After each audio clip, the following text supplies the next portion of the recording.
con la imponencia de nuestros bosques y la esperanza de nuestra gente. Desde San José, Costa Rica y para el mundo entero. Transmite en 92.3 FM. Extra Radio. Una emisora del Grupo Extra. No existe una sola verdad. Hay muchos puntos de vista. Y ellos los exponen todos. En Extra Radio comienza En Contexto. Buenos días. Muy buenos días, ¿cómo se encuentran? Gracias por acompañarnos en este espacio En Contexto por la 92.3 FM, por todas las plataformas, a través de saludos a quienes nos sintonizan en vivo en extraradiocr.com, a través de nuestras redes sociales también y la señal de Extra TV, Canal 42. Es un gusto tenerlos aquí en este espacio y durante esta hora y 30 minutos del día, miércoles 18 de septiembre. Buenos días, Aarón, ¿cómo se encuentra? Hola, muy buenos días, Rita, y muy buenos días a todos los que nos ven, a todos los que nos escuchan a través de Extra TV Canal 42, a través de nuestras redes sociales y a través de la 92.3 FM. Saludos cordiales, son las 10:03 de la mañana en todo el país. Así es, y siempre recordarles que estamos por nuestras vías de WhatsApp. Estamos ahí en contacto para que ustedes nos puedan hacer llegar cualquier duda, pregunta, comentario que tengan sobre los temas que vamos a estar abordando el día de hoy. Precisamente sería el 7003-1234, un número bastante fácil, Rita, 7003-1234, para que usted por favor nos envíe sus comentarios de los temas que vamos a abordar este miércoles o jueves que estamos hoy. Miércoles. Ando como desfasado del día. Se nos está adelantando, Aarón. Bueno, 7003-1234. Saludos a los compañeros de cabina también. Bueno, y hoy vamos a empezar de una vez con nuestro tema del día de hoy. Tenemos ya en cabina a Saray Miranda. Ella es médica investigadora de la Universidad de Costa Rica y coautora del informe Lancet Countdown. Ya me enredé. Lancet Countdown Latinoamérica 2023, y habla, bueno, ya les vamos a detallar un poco más, pero habla sobre el cambio climático, habla esta relación que tiene con los casos de dengue que hemos visto que han ido en aumento en el país y cómo el aumento de las temperaturas ha influido pues en todo esto. La tenemos aquí ya en cabina. ¿Qué pasó, Aarón? No, yo quería dar un dato antes de que nuestra invitada nos pueda ampliar sobre ese tema que es bastante interesante y que es de salud pública. Ayer había una nota de comunicación que en el país han aumentado considerablemente los casos de dengue. Uh-huh. Y únicamente en la provincia de Alajuela, y voy a leerlo textual, casos de dengue en Alajuela se disparan 6.500 reportes, 4 veces más que en el 2023. O sea, ya no es un tema de simplemente hablar de agua estancada, como habitualmente se han hecho en las campañas del Ministerio de Salud. Ya no es solamente hablar de que le saquen el agua o le quiten el agua a las matas, a las maceteras, sino que ya es un tema de salud pública que nos está atañendo a todos. Así es, muy buenos días y le damos la bienvenida así a nuestra invitada. Gracias por estar aquí en este espacio. Buenos días, Rita, buenos días, Aarón, muchas gracias por la invitación. ¿Cómo podríamos decir, empezar a entender cómo está interactuando, cómo está influyendo el cambio climático para aumentar la incidencia de enfermedades transmitidas, por ejemplo, como el dengue? ¿Cuál es la relación que hay ahí? Bueno, durante mucho tiempo se había planteado este tema. Recientemente contamos con evidencia científica como para poder afirmar de que efectivamente el cambio climático a través de diferentes factores está produciendo un cambio en la distribución de enfermedades vectoriales como el dengue, zika, chikungunya, malaria y otros virus que aquí tal vez no son frecuentes, como el oropuche, el West Nile virus, pero también se relaciona con enfermedades como enfermedades diarreicas, también transmitidas por diferentes agentes patógenos, ¿verdad?, que tienen que ver con tanto el cambio en la distribución de la temperatura, ¿verdad?, el aumento global de la temperatura, eso genera ambientes propicios para que se reproduzca el mosquito de la Aedes aegypti, el Aedes albopictus y el Anopheles albimanus, que son vectores de dengue, zika, chikungunya, malaria. Y el aumento de estas temperaturas hace que entonces estos casos se presenten en sitios donde antes no eran frecuentes. Costa Rica siempre ha sido un país con dengue endémico, ¿verdad? Yo no sé si ustedes recuerdan, pero yo tengo recuerdos de cuando estaba en preparatoria, en primer grado, que del Ministerio de Salud a las escuelas nos enviaban unos postercitos en blanco y negro para pintar los sitios donde se acumulaban, ¿verdad? Entonces, bueno, yo estudié en Chile, y mi tutor de tesis, con quien tengo buena relación todavía, me contactó precisamente porque ellos empezaron a hablar de dengue recién este año, ¿verdad? En cambio nosotros sí tenemos ya como dentro de nuestra cultura entender que está el mosquito, que, ¿verdad? Más o menos las vías de transmisión y dónde se reproduce. Ya digamos como que tenemos el conocimiento, pero aún así sorprende que para este año 2024 van más de 21.000 casos. Para el año 2023 fueron 9.000, es decir, hay un aumento considerable. Correcto. Durante la pandemia, yo hablaba con colegas que manejan la parte de epidemiología de dengue y bueno, se notó que hubo una disminución drástica cuando las personas tuvimos que estar en cada uno en su casa, ¿verdad? Hubo una disminución drástica de los casos de dengue. Entonces, yo creo que por lo menos sí, desde el punto de vista epidemiológico, se esperaba como este rebote de cuando se retornara a las actividades. Normalmente iba a haber un aumento de los casos. Lo que pasa es que sí me parece que se ha salido de control por diferentes factores. ¿Cómo cuáles? Bueno, en primer lugar, en este periodo hemos tenido como un contraste en las temperaturas, ¿verdad? Ustedes se recordarán que más o menos en noviembre se empezó a hablar de lo del fenómeno del Niño y el aumento de las temperaturas, y tuvimos un verano muy caluroso, que se contrasta ahora con estas lluvias, ¿verdad? Fuertes, tormentas, incluso acompañadas de inundaciones en sitios donde habitualmente no los habían. Claro. Los huevecillos del Aedes aegypti se pueden depositar en ambientes secos y quedarse ahí como calmaditos. Entonces, en el momento en el que hay inundaciones, se les da el ambiente propicio para que ellos se puedan reproducir. Se han descrito en otros países brotes de dengue después de inundaciones o después de huracanes, ¿verdad? Entonces, creo que el tema climático aquí nos está afectando definitivamente de esa manera. Además que el aumento de la temperatura y la humedad, como esa combinación de factores, hacen que el ambiente sea más propicio también para que el dengue se reproduzca, para que el zancudo se reproduzca y para que pique a las personas. ¿Qué pasó aquí? Que como que nos olvidamos un poco, ¿verdad?, de que eso podía suceder. En otros países, como en Colombia y en Perú, se han hecho estudios en los que se da cuenta de que las intervenciones, como esto que yo les comentaba, de poner a los chiquitos a pintar los criaderos del zancudo, hacer, no sé, caravanas, este tipo de cosas que son más lúdicas, claro, ayuda a que las personas, a través de los niños, las familias tengan conciencia, ¿verdad? Y me parece que también el tema de hacer anuncios de salud pública o alertas de salud pública es necesario. Si bien se han hecho campañas de fumigación, pero el dengue es un virus muy social, ¿verdad? Depende mucho de nuestros comportamientos. Entonces hemos tenido muchos factores que han propiciado que se dé el aumento de estos casos, y el problema es que el perfil de la enfermedad ha cambiado y estamos hablando ya en Costa Rica de casos de dengue que se relacionan con muerte. Eso no pasaba en este país, ¿verdad? Entonces eso quiere decir que hay un cambio en el patrón de la enfermedad. En otros países las epidemias de dengue se han relacionado con muertes abundantes, como en Perú, por ejemplo, que recientemente tuvieron a inicios de año brotes de dengue y las personas se mueren.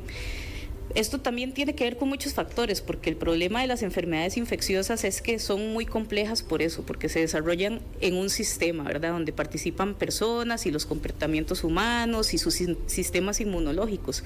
Entonces yo creo que aquí tiene que empezar a llamar la atención esto, que hay personas que presuntamente murieron por dengue y no con dengue.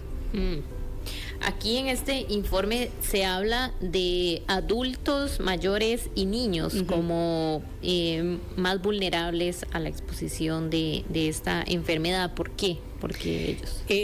Bueno, voy a contextualizarles un poco el informe. Claro. Porque Lancet Countdown fue una comisión. The Lancet es una revista médica muy prestigiosa que cada tanto tiempo hace comisiones para estudiar temas que son de interés en la salud global.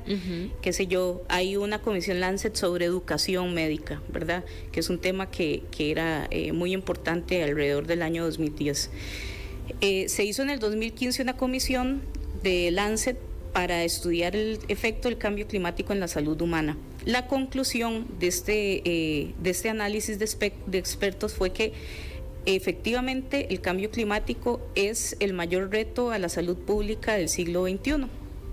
Entonces ellos decidieron conformar grupos de trabajo para cada año estar haciendo informes, rindiendo cuentas más o menos hasta el año 2030 para resaltar la importancia que tiene el abordaje del eje de la salud cuando se habla temas de cambio climático. Primero se hizo un informe global y luego se formaron centros regionales, porque el informe global está muy permeado por donde hay más datos, que es en el norte global, ¿verdad? Hablamos de Estados Unidos, Europa. Entonces, desde el año 2021 empezamos a trabajar un grupo que inicialmente trabajamos solo Suramérica y ya el reporte del año pasado incluye a Centroamérica y cambiamos nuestro nombre a Lancet Countdown Latinoamérica. En este contexto entonces se hace un informe que incluye indicadores de 5 áreas donde se ve la afectación directa a la salud, pero también se estudian temas de economía, se estudia temas de comunicación del cambio climático y la salud, temas de política y gestión de política pública en relación con el cambio climático. Nosotros sabemos, sí, que el cambio climático afecta a través de sus diferentes vertientes, digamos, pero con especial énfasis en el aumento de las temperaturas, a adultos mayores de 65 años y a niños menores de 5 años, ¿verdad? Esas son dos poblaciones vulnerables. ¿Por qué? Porque sus sistemas de control, ¿verdad? El organismo, que tiene que estar en un equilibrio, pues responde a los estímulos del exterior y tiene que hacer ajustes internos para poder encontrar el equilibrio. Y bueno, esos mecanismos en los adultos mayores y en los niños menores de 5 años se encuentran en un caso están inmaduros y en el otro caso, bueno, las células con su envejecimiento hacen que no puedan responder de la misma forma en la que lo hace el adulto joven, ¿verdad? Entonces siempre estas dos poblaciones están en el eje de que están más afectadas con todas las enfermedades.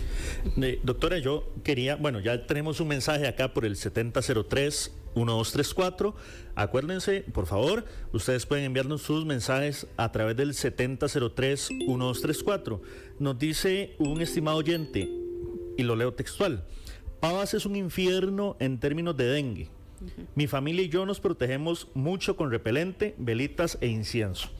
Pero yo, y muchísimas gracias al oyente que nos envía este mensaje a través del 7003-1234. Yo quería hablar de pronto, si usted me lo permite, doctora, un poco acerca de los mitos del tema dengue. Sí. Porque, por ejemplo, hay personas que dicen, no, es que el dengue solo da en zonas calientes, ya que estamos hablando del tema de cambio climático y estos factores. Otra gente dice, no, es que eso da no da en el frío. Por ejemplo, yo vivo muy cerca de Coronado y hay gente que dice, no, aquí el dengue jamás, porque es una zona alta, jamás va a pegar el dengue. Otra gente dice, no, es que en los lugares donde hay muchísima basura, son proclives para que haya esa transmisión. Entonces quisiera hablar de esas creencias populares. Algunas pueden ser verídicas, otras mitos. Tal vez si ampliamos sobre eso, doctor. Y yo, bueno, nada más meto ahí en esta pregunta porque realmente sí ha ido cambiando los espacios, entiendo, las zonas donde antes se daba y ahora, como dice Aarón, la gente piensa que no es normal, pero ahora sí se está dando en esos lugares. Claro, doctora. Sí, bueno, efectivamente el mosquito, ¿verdad? Quiero que esa diferenciación como que quede clara, ¿verdad? El mosquito es el que transmite el virus del dengue. Entonces, en realidad lo que tiene que estar propicio para que se reproduzca es para el mosquito.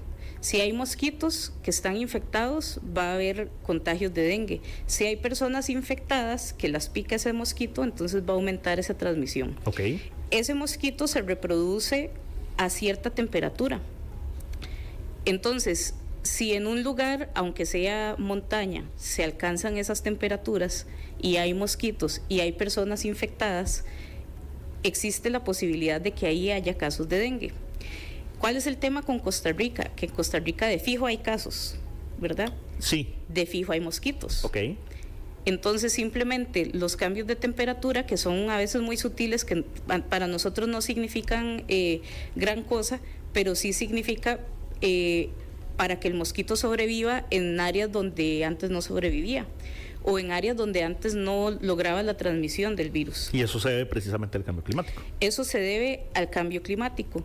De hecho, a nivel global, ¿verdad? De hecho, la información de la OMS dice que define el dengue como una enfermedad viral que se encuentra presente endémicamente en toda América, excepto en Canadá y en Chile continental.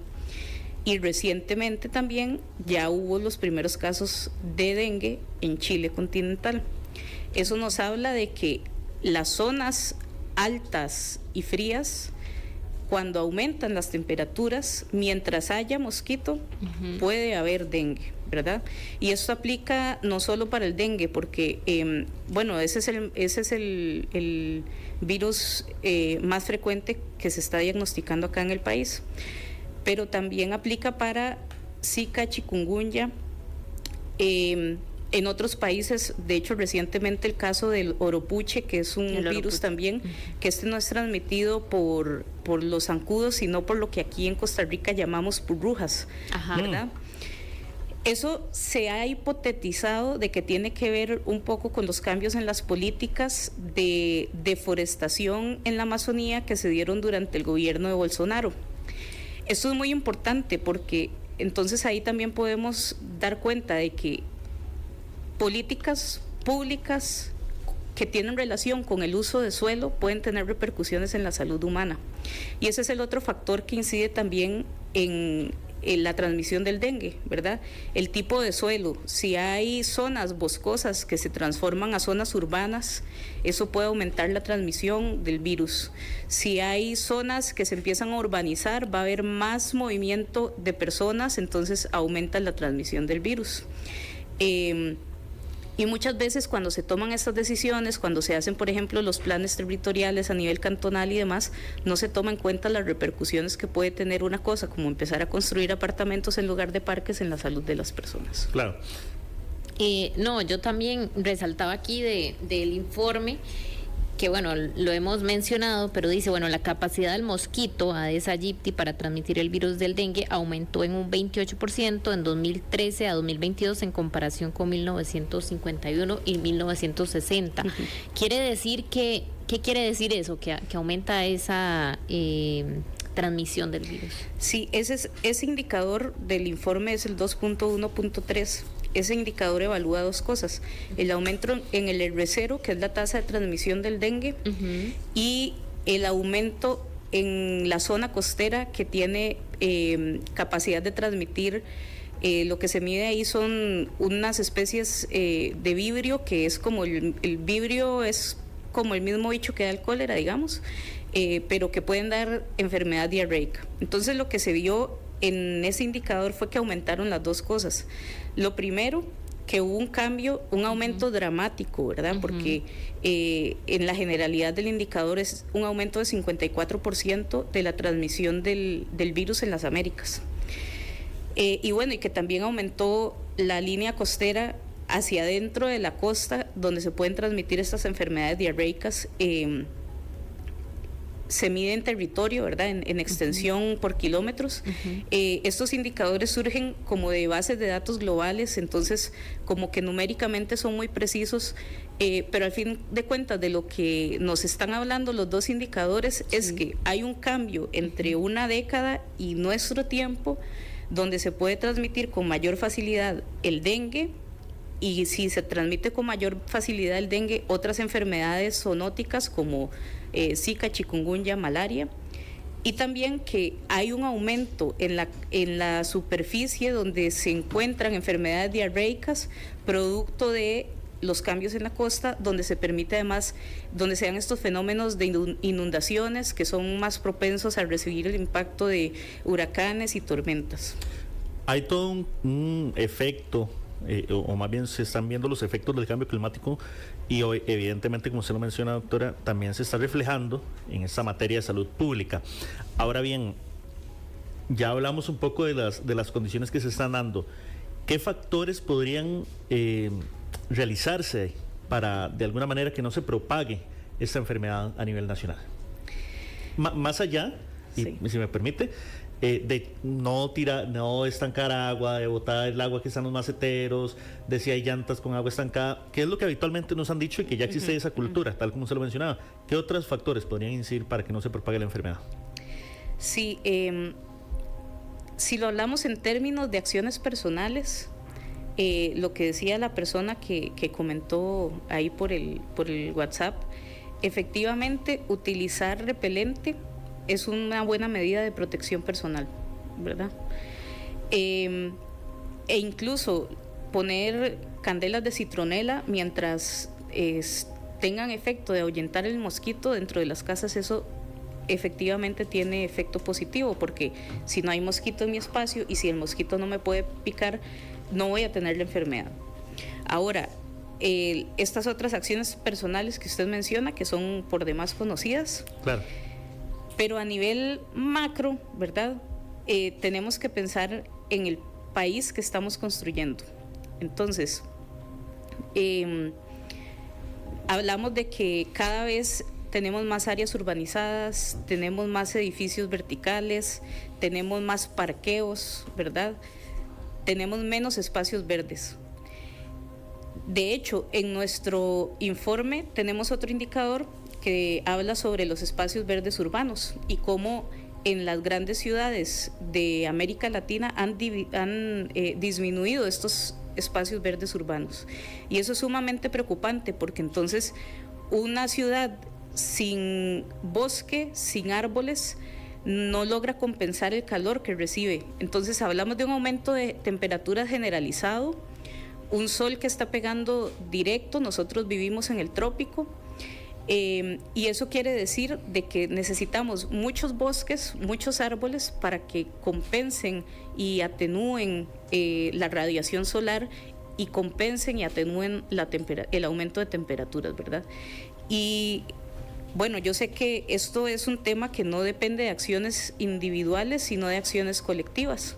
Entonces tenemos que pensar, ¿verdad?, hasta dónde nosotros tenemos incidencia en ese tipo de decisiones políticas, porque los planes reguladores que se trabajan en las municipalidades tienen épocas de consulta pública, y ¿cuántos de nosotros realmente estamos pendientes de ese momento para decir, no, mira, aquí están permitiendo que se dé un cambio absoluto a solamente construcción y no hay bosque y no hay nada y se nos va a calentar esto y los adultos mayores van a sufrir y los niños van a sufrir? Claro. Tenemos un audio que nos hace llegar a través del 7003-1234. Vamos a escucharlo. ¿Qué medidas está tomando el gobierno de Costa Rica para mitigar el impacto del calentamiento global en la salud pública? Extra Radio. ¿Qué pregunta más?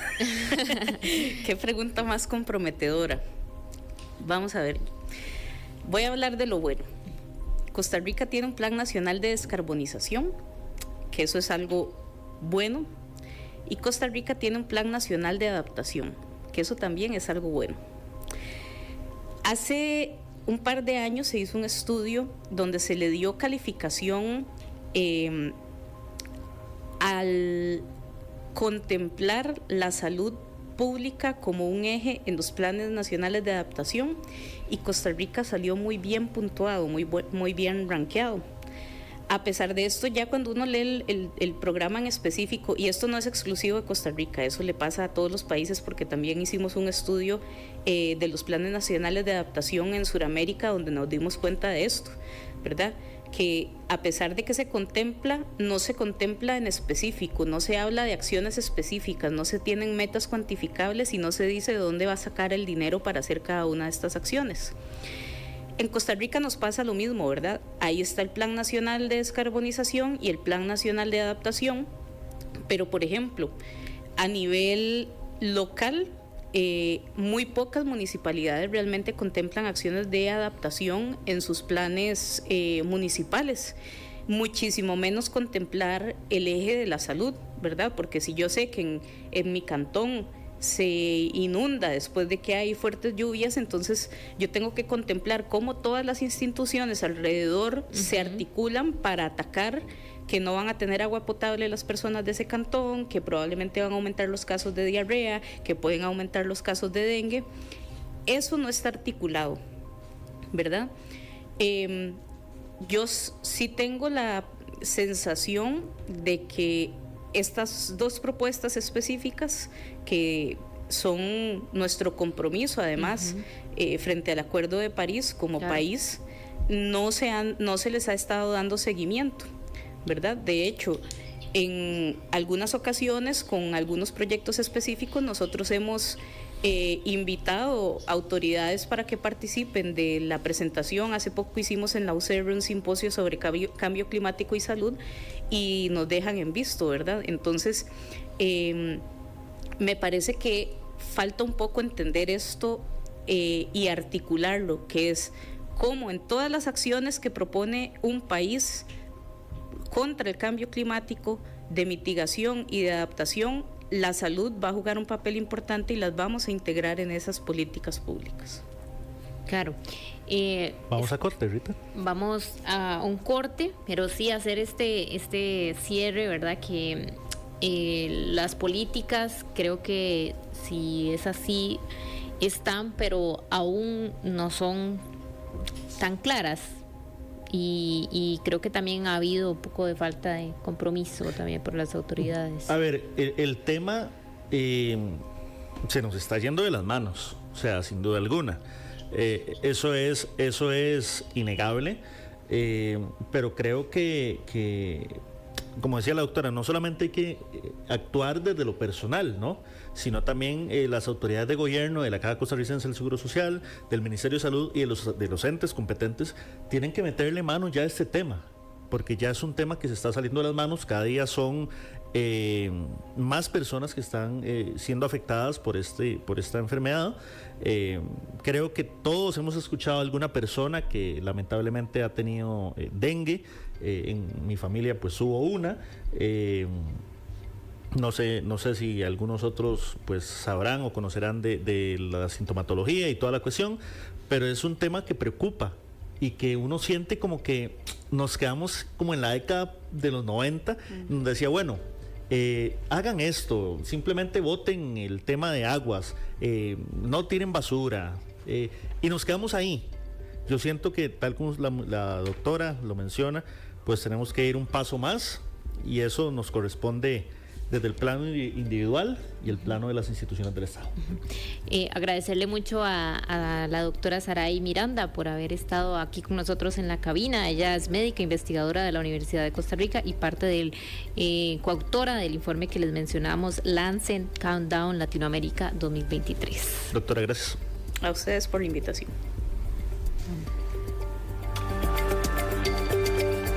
En Contexto por Extra Radio. Para entender el mundo en el que vivimos, no hay como escuchar a los que saben. Y con nuestros invitados vamos a llegar al fondo de los temas más importantes para todos. De lunes a viernes entrevistamos para usted a los protagonistas de la actualidad desde las 2 de la tarde. Asiento Extra, solo por Extra Radio.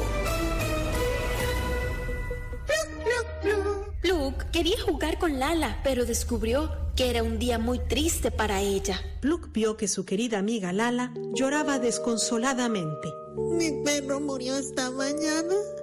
Estoy triste. No puedo parar de llorar. Descubrí el resto de la historia de Pluk y Lala en www.mev.go.cr. Leer y escribir. El primer paso para transformar vidas. Con las inversiones inmobiliarias de Transcomer, puesto de bolsa de comercio, te convertís en visionario, como Alejandra y Carlos. Somos Alejandra Garrete y Carlos Jara. Uno de los objetivos que siempre tuve en la vida fue poder pensionarme joven. Evaluamos muchas opciones y la que más nos convenía era con Transcomer. Y eso fue el año pasado. Trabajé hasta el 15 de diciembre de 2023. Transcomer, puesto de bolsa de comercio. Desde 2003 hasta que lo logres. Más info en transcomer.com. Hay muchas maneras de construir el país que todos queremos. Mantenernos informados de lo que pasa nos ayuda a entender mejor las cosas. Le esperamos para contarle las noticias de lunes a viernes, de 5 a 8:30 de la mañana. Desde Buena Mañana, solo por Extra Radio. Más inmediatez, más credibilidad, más compañía. Extra Radio. En contexto, por Extra Radio. No siempre vamos a estar de acuerdo, pero cada uno tiene que decir lo que piensa. Ahora, discutamos.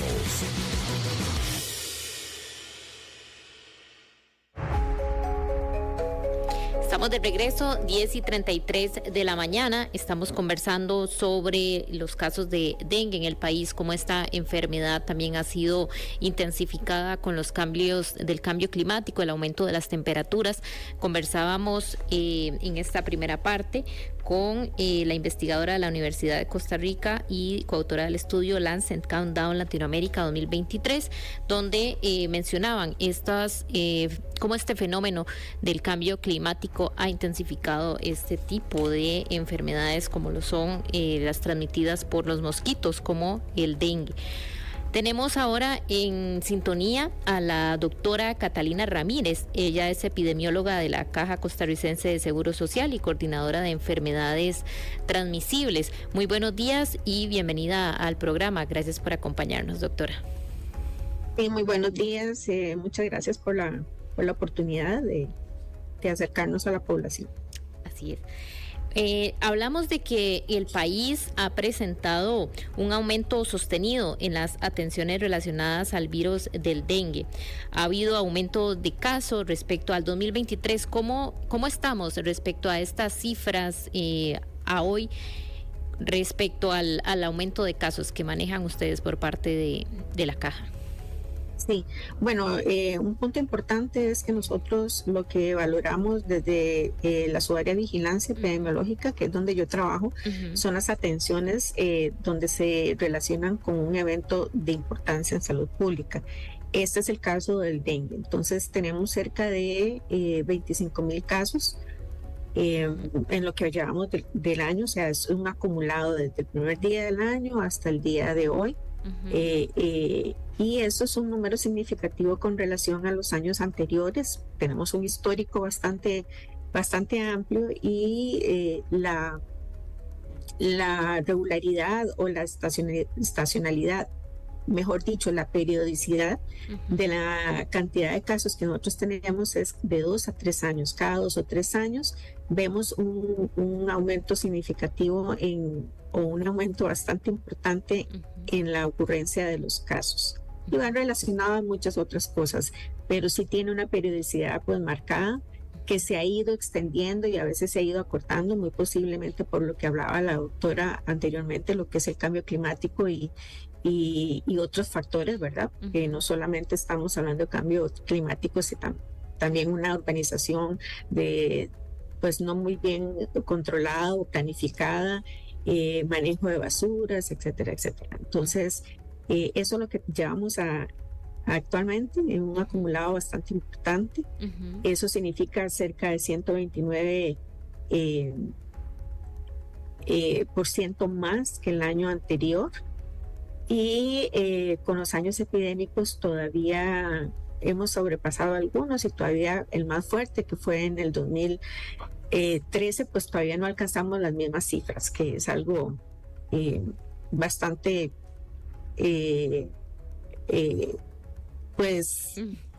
positivo, sí. Digámoslo así. Ok.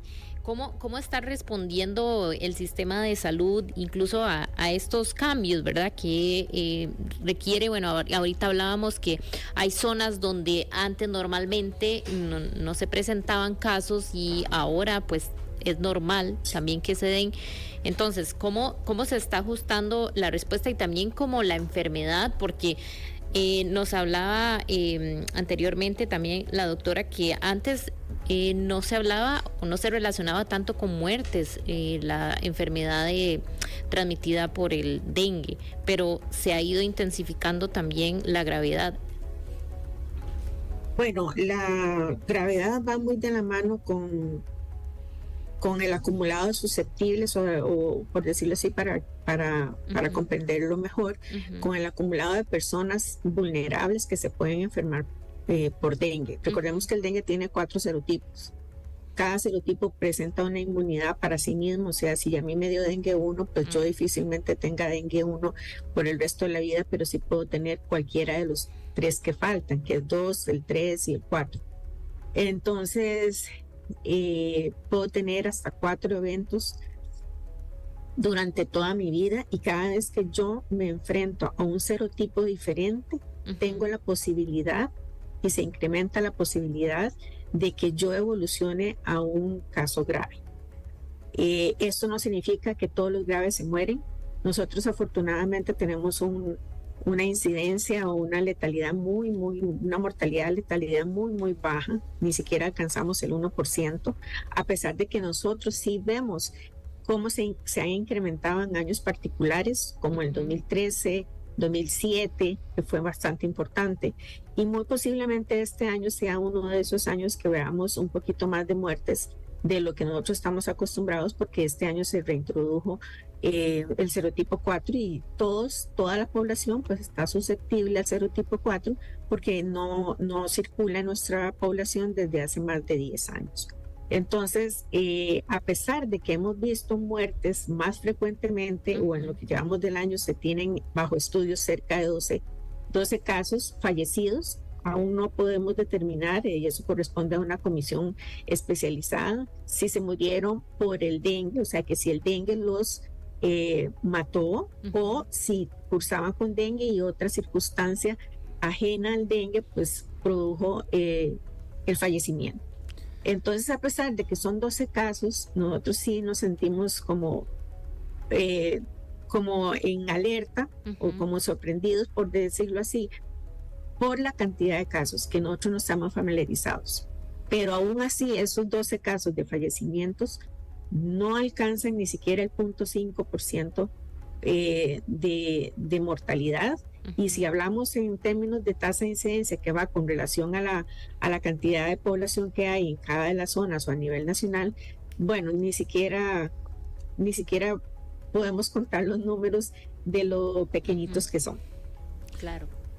Doctora, muy buenos días. Aaron Chinchilla le saluda. Un gusto. Buenos días, Aaron. Igual.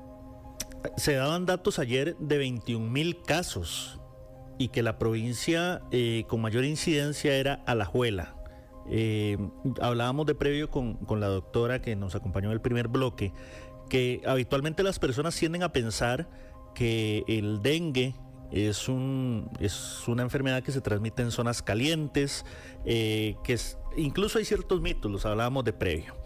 ¿Cómo explicamos este incremento considerable en casos en Alajuela?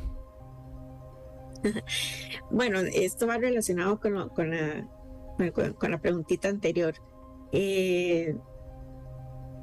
De acuerdo a los datos que tiene el ministerio y que nos suministra el ministerio, pues la distribución del vector de dengue y de otras enfermedades pues tiene una cobertura bastante amplia en el país. Obviamente que en zonas muy altas como los volcanes, el Cerro de la Muerte, etcétera, pues no se ha documentado, pero en el resto del país pues tenemos documentación de que existe la mosquita de la Aedes aegypti, que es el principal vector transmisor de la enfermedad, y históricamente lo hemos tenido en zonas bajas porque es un vector principalmente de zonas bajas de menos de 600 metros sobre el nivel del mar, pero él se ha ido adaptando.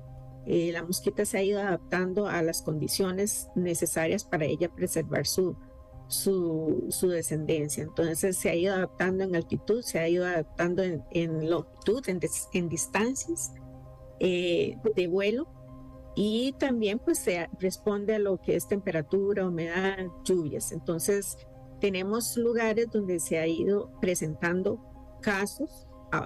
Eso no significa que no tenían vector, pero sí se han ido presentando casos. Lo más nuevo son casos en Cartago de manera autóctona, pero en el resto del país sí podemos esperar, y hemos tenido casos. Y las alajuelas, nosotros les llamamos las alajuelas porque son diferentes áreas de salud que nos reportan casos, y siempre ha sido una de las zonas muchísimo más aportadora de casos. Y cuando ya nosotros tenemos casos en Alajuela, pues nosotros, o en la zona de Alajuela, pues nosotros sabemos que en poco tiempo pues vamos a tener gran área metropolitana pues bastante afectada, y ese es el caso de este año. Yo quisiera hablar un poco de también la parte preventiva, porque creo que es muy importante, ¿verdad? Hablábamos que antes veíamos, creo que mucho en los centros educativos, que se hacían campañas para prevenir o estar relacionados con los síntomas del dengue, y nos hablaba mucho de, por ejemplo, no tener el agua estancada y este tipo de cosas, pero también, o sea, cómo en el día a día nosotros podríamos estar conscientes de eso y tratar de prevenir. Bueno, vamos a ver. Así como estamos familiarizados de tener casos todos los años, porque es una enfermedad endémica, quiere decir que siempre vamos a tener casos. Endemia significa que hay una transmisión y circulación de la enfermedad de manera permanente desde el 1 de enero hasta el 31 de diciembre. Tenemos casos, eso se llama endemia. Y eso ha generado que la población de alguna manera se familiarice también con los casos, así como estamos acostumbrados a no tener muertes y ocurren de repente 10 muertes en 6 meses, pues nos asombramos. La población también ha dejado de asombrarse de tener casos de dengue, porque siempre hay casos de dengue, y eso ha conllevado a un desinterés o a una falta de concentración poblacional en los puntos críticos importantes que debemos de trabajar. Dengue es una enfermedad multifactorial. Uno de los factores es la población, pero aparte de todo eso hay una gran gama de factores que entran en juego. Sin embargo, si tenemos conciencia de que si no tuviéramos depósitos de agua realmente y hiciéramos nuestra actividad diaria, personal, que luego se vuelve colectiva, porque si yo lo hago, el vecino lo hace, el otro vecino, el del frente, el del lado, el de atrás, ya toda esa acción individual se vuelve una actividad colectiva, y eso haría un buen cambio en la ocurrencia de los casos. ¿Por qué? Porque si no existieran depósitos de agua, no agua sucia, porque tenemos la tendencia de que cuando decimos depósitos de agua presentan un charco en una calle. No, la mosquita necesita agua fresca y limpia, lo más limpia que pueda ser, y tiene que estar sin movimiento. No puede ser un caño, no puede ser agua en movimiento, que esté en constante movimiento, sino que tiene que tener su tranquilidad, pero tiene que estar limpia, tiene que estar bajo la sombra. O sea, hay muchos factores. Si no existieran esos depósitos de agua, pues definitivamente sería imposible para la mosquita colocar los huevecillos, y lo que nosotros necesitamos es que esos huevecillos no eclosionen, ni siquiera se coloquen, y que para eso ocurra no deben de existir depósitos. Y estamos hablando de cualquier depósito, desde una tapita de refresco, que es así chiquitita, hasta las llantas, que ya todo el mundo sabe sobre las llantas, las canoas, que ya todo el mundo sabe sobre las canoas, hasta los huecos en un árbol. A veces en los árboles se generan huecos, son fabulosos para la mosquita poner ahí. Tiene todo el hotel 5 estrellas con todos los factores para que ella preserve su especie. Y si eso no existiera realmente, prácticamente estaríamos obviando cualquier otro factor que pudiera incidir en la ocurrencia de casos. No hay huevecillos, no hay adultos. Entonces no podemos ver únicamente el dengue como todo el resto de los factores, sin dejar de pensar en dónde ponen los huevecillos la mosquita. ¿En dónde los ponen? En un depósito de agua. A veces no me gusta llamarlo criadero, porque los criaderos pues es un término que está muy trillado en la población. Entonces usted le dice a una persona criadero y se va inmediatamente a pensar en las llantas, las canoas, los baldes, etcétera, etcétera, pero nunca más busca en cosas, ni siquiera le presta atención en cosas que están afectando. Los platos de la maceta, los bebederos de las mascotas, algunas plantas, los floreros, que son a base de agua, plantitas como las que tienen hojas duras y que pueden albergar agua por sí mismo para su preservación, igual para su crecimiento, pues se vuelven depósitos transitorios y ahí ni siquiera pensamos, ni siquiera a veces ni nos importa si podemos curiosear que hay o no agua depositada. Entonces, si no hay depósitos, no hay enfermedad. Hay depósitos, hay enfermedad, y todo el mundo se vuelca luego en el resto de los factores que pueden incidir en la enfermedad como parte de elementos culpables o señaladores de la ocurrencia de la enfermedad. Doctora, tenemos un audio y queríamos escucharlo sobre este tema. Vamos a escucharlo. Buenos días. Es que vieras que uno de mis vecinos, puedo ver que en el patio tiene como muchas llantas y como ahí me da un poco de miedo de que se puede hacer algún tipo de criadero. ¿Eso hay algún lugar donde uno pueda denunciarlo, llamar o algo? WhatsApp Extra 7003-1234. Doctora. Que comente sobre el audio. Vea, la caja se encarga de la atención de los pacientes, darle la asistencia o la atención asistencial a cada uno de los pacientes para que cada uno pues evolucione de una manera más segura.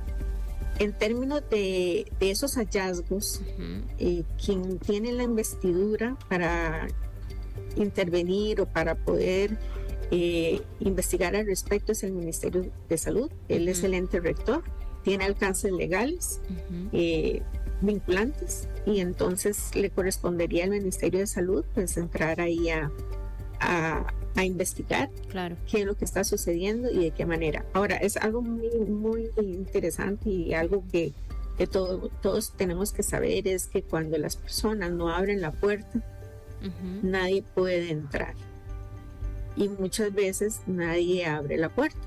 Entonces, de esa manera estamos ayudando a que esos depósitos sigan funcionando como hoteles 5 estrellas para la mosquita, y entonces nadie, ni el ministerio ni nada, podría intervenir en ese aspecto. Y ya nos ha pasado, ya hemos tenido oportunidades en años bastante epidémicos en que sabemos que un sitio es un foco de proliferación de la mosquita y no hay manera de entrar a ese depósito hasta que se llega con una orden sanitaria o con otro elemento legal vinculante que tiene el Ministerio de Salud, o que podría considerar el Ministerio de Salud, para poder ingresar y revisar y hacerle el adecuado manejo a esos depósitos. Doctora, bueno, para ir finalizando, ¿cuál es el llamado que ustedes hacen y también la tendencia que han notado sobre el momento en que se acude a buscar atención de salud con los casos? Es una pregunta bastante importante y bueno, que dicha que me lo recordó en este corto tiempo.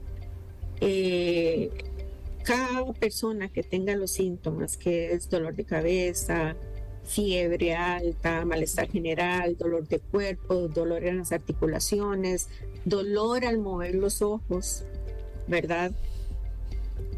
Esas personas deben acudir al establecimiento de salud que le corresponda o que tenga más cercano, para que podamos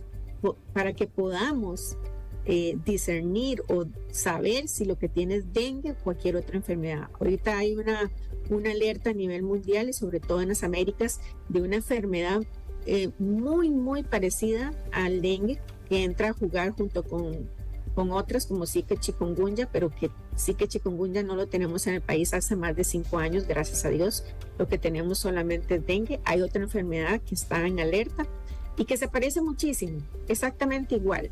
Entonces es necesario que acudan a los establecimientos de salud para que el médico le revise todos los aspectos, desde el examen físico, desde el interrogatorio que se le hace, desde los laboratorios, para que pueda evolucionar o para que pueda ir orientando su conocimiento a saber si es dengue o cualquier otra enfermedad.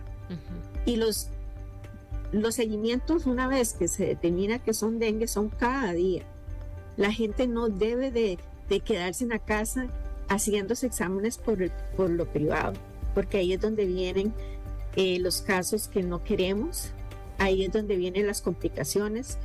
Hay una creencia que solamente son plaquetas y me mido las plaquetas, pero no solamente son las plaquetas, hay que ver el resto de los exámenes de laboratorio e interpretarlos con el médico para poder saber en qué episodio o en qué evolución de la enfermedad estamos. Entonces, ¿qué hacer? Acudir.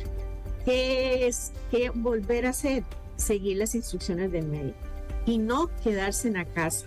En la casa no nos podemos quedar, porque si es realmente dengue y aún estando bien, el dengue tiene de manera intrínseca la enfermedad por sí misma, tiene un factor de mortalidad o de muerte muy alto, y que si no se tiene una evolución médica diaria segura, pues muy posiblemente pues vaya a llegar tarde a los establecimientos de salud en condiciones en que ya no son posibles de revertir la gravedad, y puedan fallecer en el hospital, o incluso en una época del 2007 tuvimos más del 50% de los fallecimientos afuera de los establecimientos de salud, porque la población está acostumbrada a decir dengue igual plaquetas, si mis plaquetas están bien, entonces estoy bien. Y en esa oportunidad lo pudimos ver de que más del 50% de esos fallecimientos, que en total fueron 20, fallecieron en la casa. Y eso es lo que no queremos, que fallezcan en la casa por no acudir a los establecimientos. En el establecimiento no tiene que tener miedo de que si me cobran, si no me cobran, si tiene dengue, pues lo van a atender y le van a dar seguimiento y le van a dar toda la asistencia que requiere ese caso. Ahora, ¿cuánto duran los pacientes en llegar a acudir cuando inician los síntomas? De 3 a 5 días, por ahí, un promedio, comienzan a acudir al establecimiento de salud.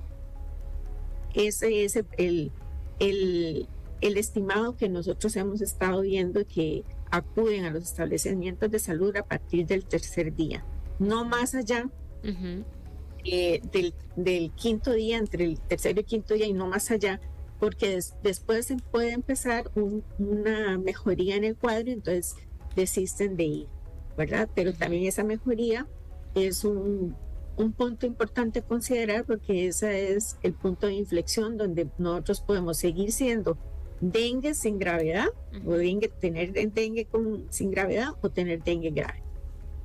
Ok. Bueno, muy importante entonces cerrar con esto, que no se queden en la casa, sino que cuando sospechen que tienen estos síntomas, acudan a los centros de salud. Claro, ante la menor sospecha, lo recomendable es acudir a los centros de salud, a los EBAIS, clínicas de la Caja Costarricense del Seguro Social para ser atendidos. Son equipos de especialistas que tienen el conocimiento en esta área. Y ya, digamos, la historia nos ha demostrado que somos un país con alta incidencia en esta enfermedad, y ellos ya pues tienen la expertise para atender casos de dengue y otros afines. Doctora, muchísimas gracias por haber estado con nosotros en este espacio. Muchísimas gracias a ustedes y buen día. Buenos días. Era la doctora Catalina Ramírez, doctora epidemióloga de la Caja Costarricense de Seguro Social y coordinadora de enfermedades transmisibles. Aarón, eso, hacer el llamado, ¿verdad?, a que la gente tenga conciencia. Bueno, nos hablaba muy importante de los criaderos de agua acumulada, estancada, tener conciencia, por lo menos en nuestro espacio, si tenemos en el patio o algún lugar de la casa, ahora que llueve bastante, estar en constante limpieza de estos lugares, así para... si tenemos alguna persona, algún vecino o vecina cerca y que podríamos decirle que por responsabilidad de la salud de la comunidad limpie ese lugar o esa agua acumulada, que lo haga. Sí, y este programa no busca de ninguna manera alarmar a la ciudadanía, decir que estamos en una crisis o en un caos o en una situación casi que de pandemia, sino más bien lo que busca es concientizar a los costarricenses sobre una situación que los datos del Ministerio de Salud son contundentes. Llevamos más de 21,000 casos a nivel nacional.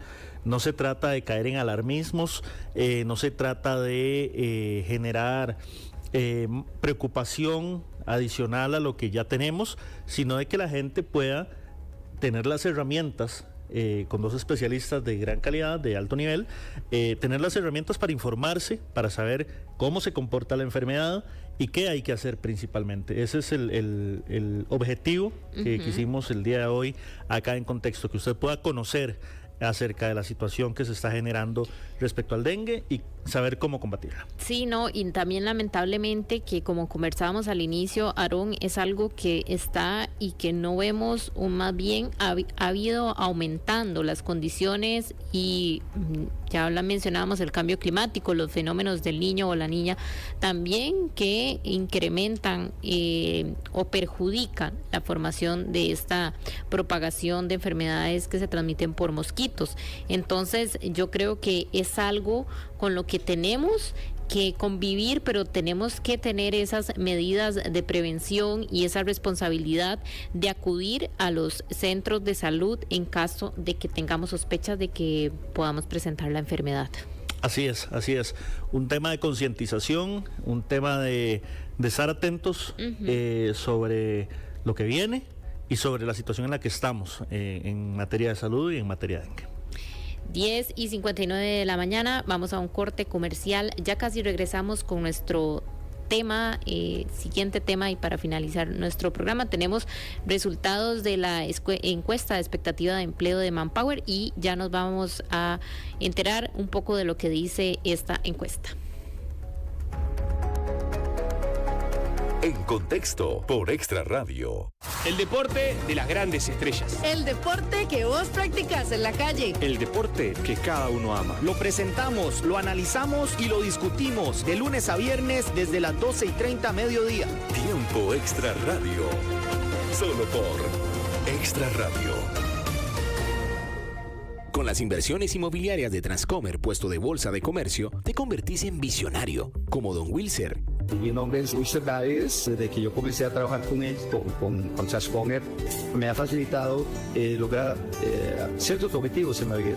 Dentro de esos objetivos, también gracias mi casa propia. Si me preguntan si podría recomendar a Transcomer, de mi parte yo no lo doy. Yo no tengo nada de impacto a eso. Transcomer, puesto de bolsa de comercio. Desde 2003 hasta que lo logres. Más info en transcomer.com. Hace poco, Luke se miró al espejo, tomándose el tiempo para hacerlo detalladamente. Con paciencia y gran interés, Pasó largo rato viendo su pelo parado, sus ojos un poco saltones y sus dientes un tanto torcidos. ¿Qué crees que pasa por la cabeza de Plug? Sumergite en esta historia en www.med.go.cr. Leer y escribir, el primer paso para transformar vidas. Las noticias más importantes del país y del mundo. Con el profesionalismo que usted ya conoce. También se lo contamos en la radio. Extra Noticias, solo por Extra Radio.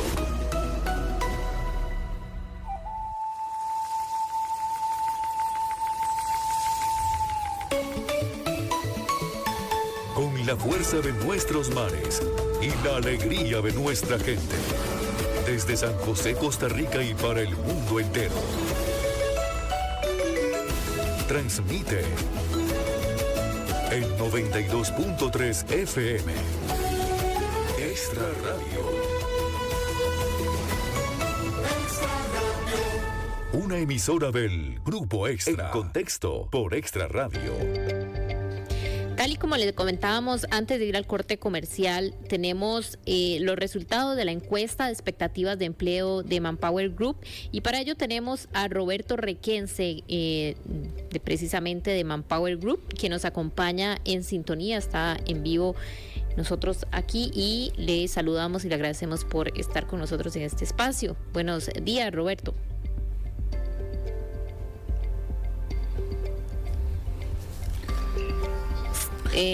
Nos parece que don Roberto tiene el micrófono cerrado. Don Roberto, si puede activar el micrófono para poder escucharlo. Estamos completamente en vivo. Estamos completamente en vivo. Bueno, ya casi se nos reactiva don Roberto, porque vamos a ver, esto es un tema sobre el tema de empleo, es vital, ¿verdad?, en el país, y bueno, hay muchas expectativas, pero también Manpower ya tiene resultados sobre materia de empleabilidad. Sí, vamos a ver, bueno, tal vez no es específicamente esto, pero teníamos los resultados de la encuesta continua de empleo que hacía el INEC hace muy poco, y que decía que se había mantenido, más bien había un aumento en comparación con el trimestre del año anterior, o sea que había habido una recuperación pospandemia. Sabemos que todo el tema del empleo después de la pandemia y durante, ¿verdad?, fue uno de los temas pues bastante complejos. Hubo mucho, ya sabemos, despidos, cierre de empresas, organizaciones. Hay muchas personas que también están en la informalidad. También, entonces bueno, es parte de lo que venimos arrastrando aún 4 años después. Imagínese, Aarón, tanto tiempo después de la pandemia, esa recuperación ha sido lenta, no solo en el empleo, en todo sentido de la recuperación económica. Entonces finalmente este año empezamos a ver una mejora en ciertos, podríamos decir, áreas del empleo. La informalidad ciertamente sigue siendo un punto que no nos llena de orgullo. No nos llena de orgullo porque definitivamente la informalidad pues no se tiene las mejores condiciones, pero es parte de la realidad y es parte de lo que como país tenemos que mejorar y trabajar. Yo quiero dar un dato antes de volver con don Roberto para ver si nos escucha y podemos hablar con él sobre esta encuesta.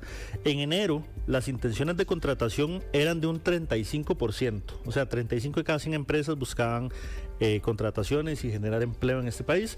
Pero bueno, veamos a ver cómo están en este momento las expectativas en materia laboral. No sé si tenemos a don Roberto por ahí, siguen los problemas de audio en apariencia, pero bueno, vamos a tener algunos otros datos. ¿Sabes? En esa expectativa de enero, ¿qué decía Manpower?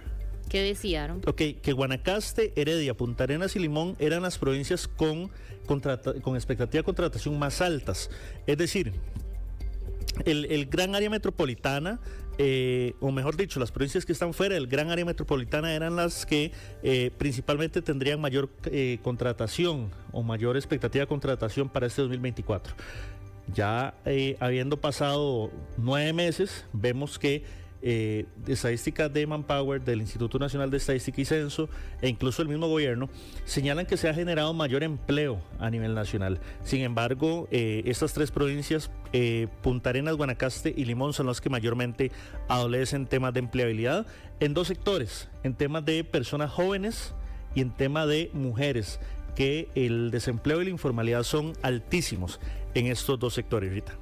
Claro, sí, es importante en este sentido y estamos viendo a ver si podemos hacer la conexión, pero sí que hay áreas, ¿verdad?, donde ha habido mayor recuperación y otras donde todavía se mantiene esta recuperación. Creo que ya nos indican que ya lo tenemos en sintonía.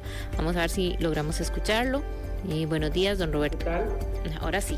Ahora sí lo escuchamos, don Roberto. Buenos días. Buenos días, un gusto, muchas gracias. Queríamos, si nos puede contar un poco qué dice esta encuesta, estos datos sobre las expectativas de empleo que recién ustedes dan a conocer.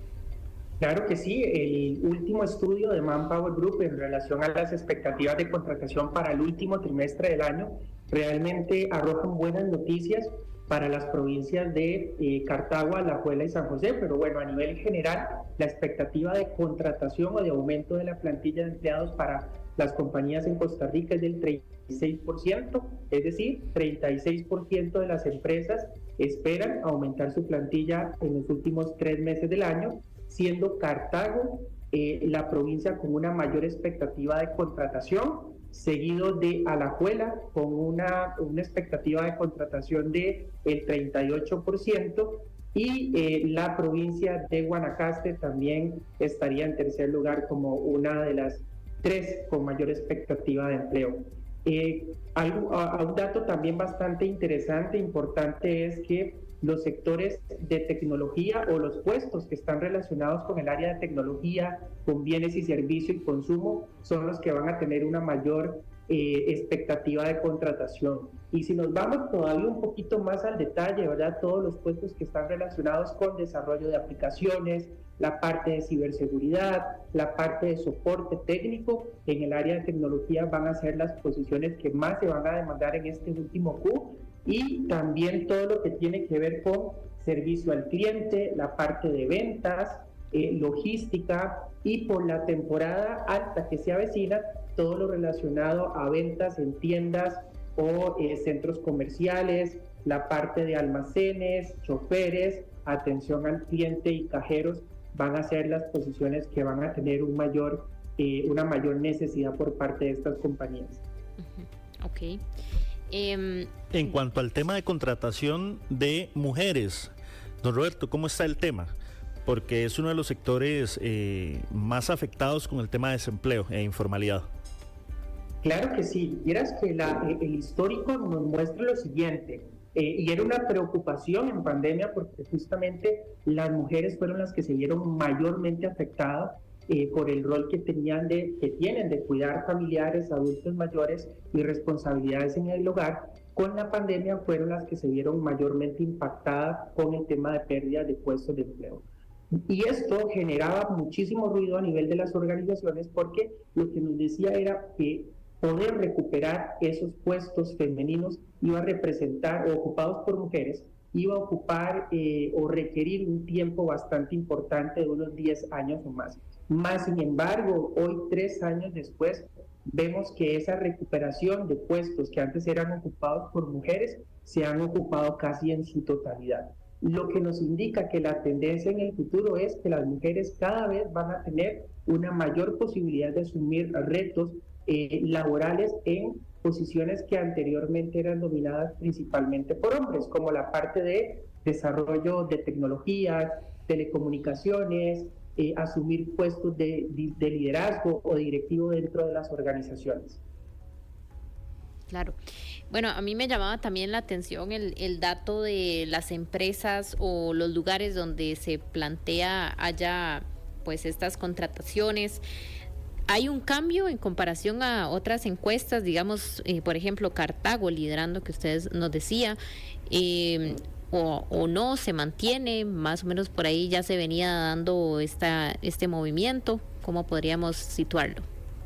Cartago ha sido quien ha tenido el impacto significativamente positivo, porque si lo comparamos con periodos anteriores o el periodo anterior, ellos pasaron del 29 al 49% en este trimestre de expectativas de contratación. Pero tenemos claro que hay inversión que se va a empezar a generar en los siguientes meses del año, lo cual va a permitir que aumenten las expectativas de contratación en los últimos 3 meses del año a nivel de sectores de manufactura especializada, la parte de logística y también por la temporalidad que se avecina, todo lo relacionado a la parte de consumo, de comercio, va a generar una cantidad de puestos temporales importantes, pero no dejemos de lado el centro, ¿no?, de donde Cartago ha hecho una inversión bastante importante para poder atraer empresas y puedan establecerse en los diferentes parques industriales. De Guanacaste también, que podríamos decir que es parte también de los que usted mencionaba. Claro que sí, y justamente ligado a la temporada del año, ¿no? Ahorita viene temporada alta, Guanacaste es una zona bastante atractiva por sus playas y a nivel de servicios turísticos, ¿no? La parte de hoteles, la parte de alimentos, la parte de turismo de aventura o turismo hotelero, son sectores que se ven impactados de manera positiva por justamente las características de fin de año, y eso hace que la contratación o las expectativas de contratación aumenten significativamente, y es un comportamiento que hemos ido viendo a lo largo de los años que hemos implementado este estudio, donde en temporadas altas o de Navidad o vacaciones y de verano hay una expectativa o una necesidad de este tipo de perfiles en esa zona. Claro. Perfecto. Ahora, vemos que uno de los principales sectores en donde se está dando incremento tiene que ver con tecnologías. También ampliar un poco sobre ese tema. Claro que sí. A ver, Costa Rica es un hub bastante importante de las empresas multinacionales para poder establecer parte de sus operaciones en Costa Rica o soporte desde Costa Rica para sus operaciones en Estados Unidos y en Europa.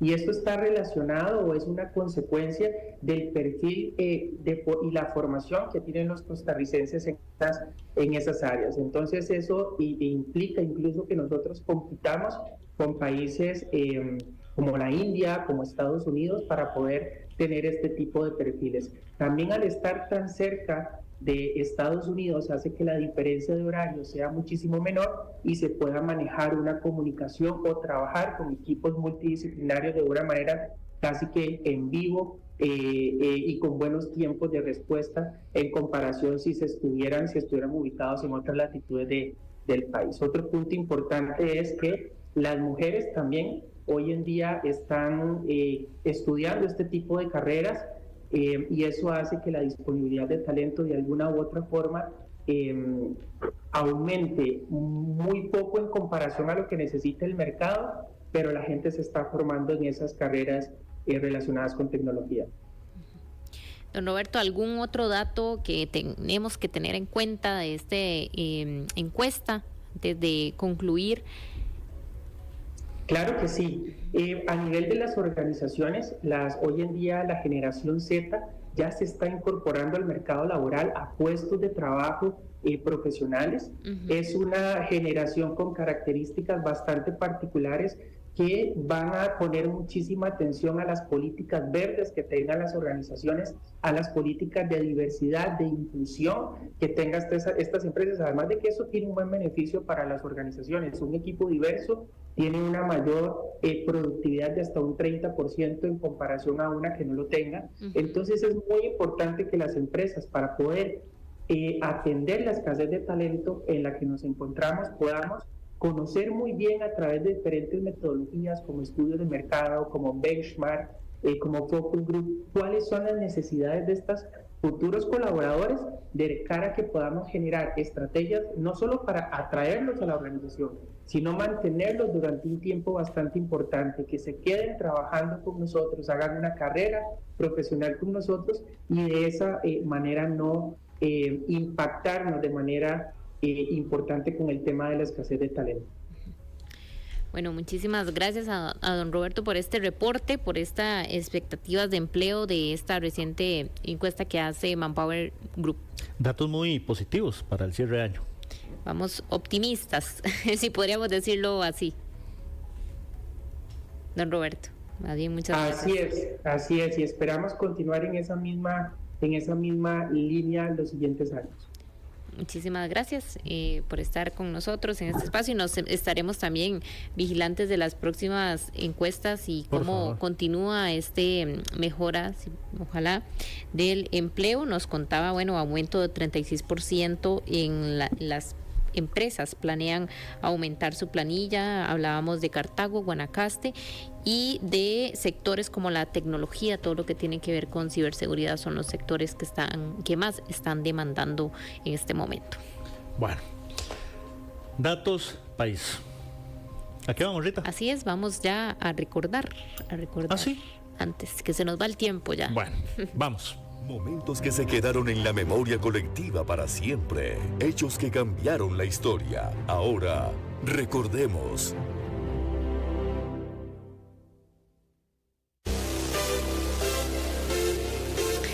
A ver, Aaron, este dato me gusta mucho. 18 de septiembre de 1851, en Estados Unidos se funda el periódico The New York Times. The New York Times, un periódico que es toda una referencia para los que ejercen la comunicación, un medio importantísimo que constantemente ha hecho una serie de investigaciones y ha hecho trabajos que han destacado y que han cambiado el rumbo de la historia. Recientemente miraba algunos artículos de The New York Times. Bueno, hay uno que tiene que ver con Costa Rica, que este fin de semana, ¿verdad? Sí, claro. Precisamente ese que hablaba de que pasamos de ser un paraíso a estar casi que en las garras del crimen organizado. Y escuchamos de fondo una canción de Sinatra. Sí, Rafita. New York. Vamos, a escucharlo un poquito, ¿verdad? Sí, claro, por favor. Es uno de los clásicos cuando va uno por allá. Así ha sido. Claro, me encanta. Mira.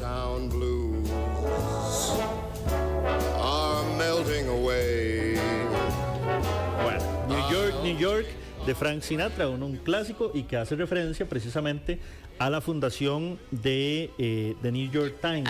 Hay un dato que quería ligar acá porque, se habla mucho de Times Square y este espacio, ¿verdad?, tan famoso, las gradas que han aparecido en tantas películas.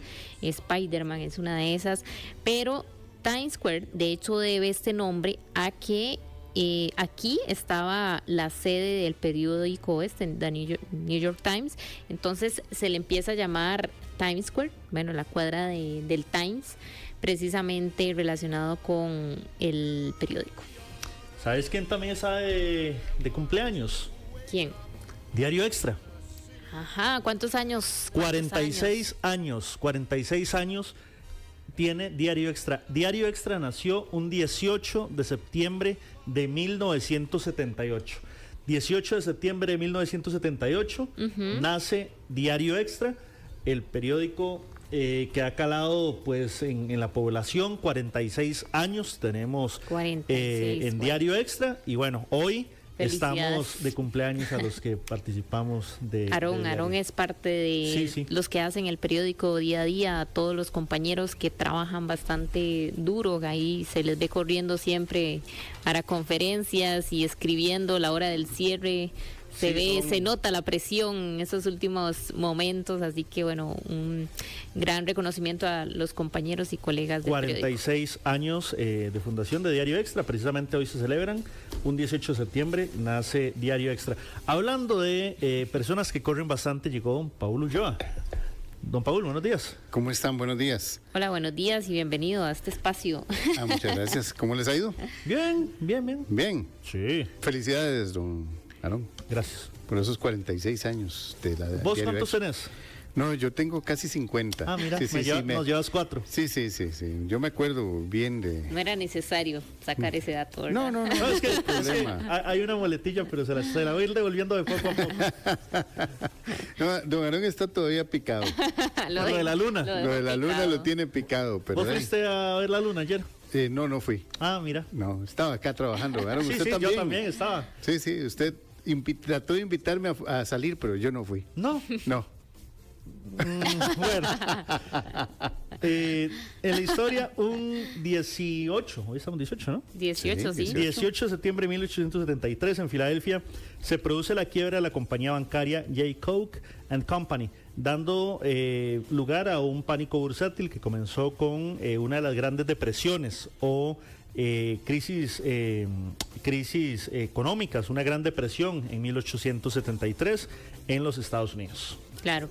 Y también, bueno, brevemente, en 1941 se firma el tratado limítrofe entre Costa Rica y Panamá, conocido como Echandi Montero Fernández Jaén, realizado durante la administración de Rafael Ángel Calderón Guardia. Y en los años 70, de los cuales don Paulo yo debe recordarse bastante bien, en el año 70 específicamente. Ah, no, ese sí no me acuerdo. Bueno, pero en los 70, de fijo sí escuchó a un gran guitarrista estadounidense, miembro del Salón de la Fama del Rock and Roll, que un día como hoy, un 18 de septiembre de 1970, fallece.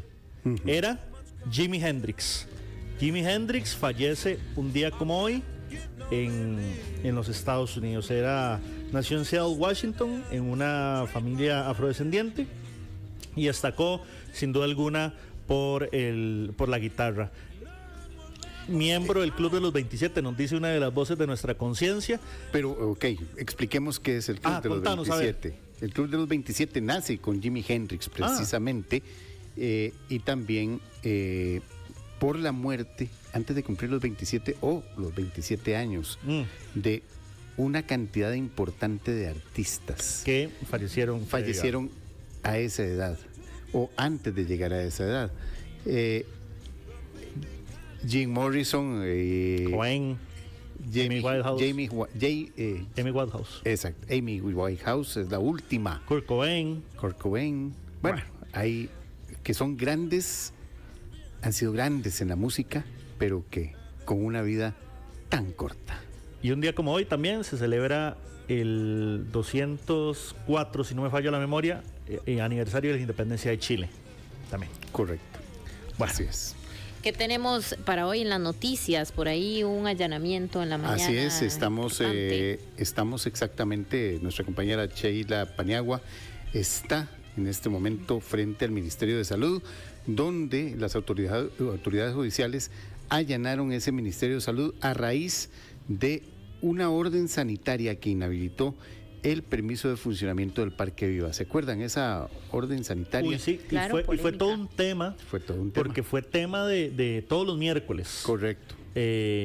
Recuerdo esas encendidas declaraciones del presidente, correcto, y la exministra Chacón, en donde incluso arremetió contra la prensa. Es que eso era que a un mes apenas estaba empezando el gobierno. El cierre fue el 8 de julio del 2022, el cierre del Parque Viva, y creo que eso apenas estaba empezando, es que no tenía... Incluso el tema se fue a la sala constitucional. Correcto. Y hubo toda una serie de temas. Sabíamos que nuestros compañeros de fotografía van saliendo corriendo, me imagino que van para el Ministerio de Salud. Yo creo que van para el Ministerio de Salud. Hoy precisamente... está dándose este allanamiento por parte del fiscal general, que es quien está encabezando ese allanamiento, así que estamos hablando de que es una investigación contra uno o varios miembros de un supremo poder. Así es, y también hay que recordar que hace no muchas semanas hubo otro allanamiento en el Ministerio de Salud, precisamente. Creo que es la tercera vez que allanan en el Ministerio de Salud. Sí, era por el exfuncionario de apellido Androveto. Por el homicidio de Androveto. Sí, correcto. Así que eso es parte de lo que tendremos en muy pocos minutos aquí en Extra Noticias. También, bueno, esta es una advertencia que está dando el Instituto Meteorológico. No solo ya sabemos que hay que salir con paraguas, con botas, con capa, con el bote, con todo, porque va a llover. Pero el meteorológico está haciendo la advertencia de que podría darse fuertes aguaceros con tormenta eléctrica esta tarde aquí en la vertiente del Pacífico, en el Caribe, prácticamente en gran parte de todo el país se espera fuertes aguaceros con tormenta eléctrica. También estaremos transmitiendo en vivo desde Aguasarcas de San Carlos, donde todavía la comunidad no sale del asombro por la detención del pastor evangélico como parte de la operación Shark. Esta participación, vamos a explicar bien qué fue en qué estaba participando este pastor evangélico, Claro. según la investigación y según la investigación que está realizando la Policía Judicial sobre este importante grupo narcotraficante. Qué triste que personas que se dicen ser líderes religiosos, indistintamente del credo, del dogma, de la fe, se presten a ese tipo de actividades delictivas. No estamos hablando ni de iglesias en particular, ni de fe, ni de creencias de ninguna persona. No estamos cuestionando eso de ninguna manera, pero que sí personas que se hacen llamar líderes religiosos se presten para este tipo de cosas, afectando la fe de los demás. Yo voy a lanzar una bomba aquí, por lo que sé que más o menos piensa Aarón. La iglesia no tiene la culpa, las iglesias no tienen la culpa. No. No. Así de simple. Es cada hombre, la iglesia es conformada por hombres y por lo tanto son imperfectas como cada hombre. Sí. También ayer se hizo el anuncio de el cambio de la ropa de cama o la ropa que se va a utilizar en la caja.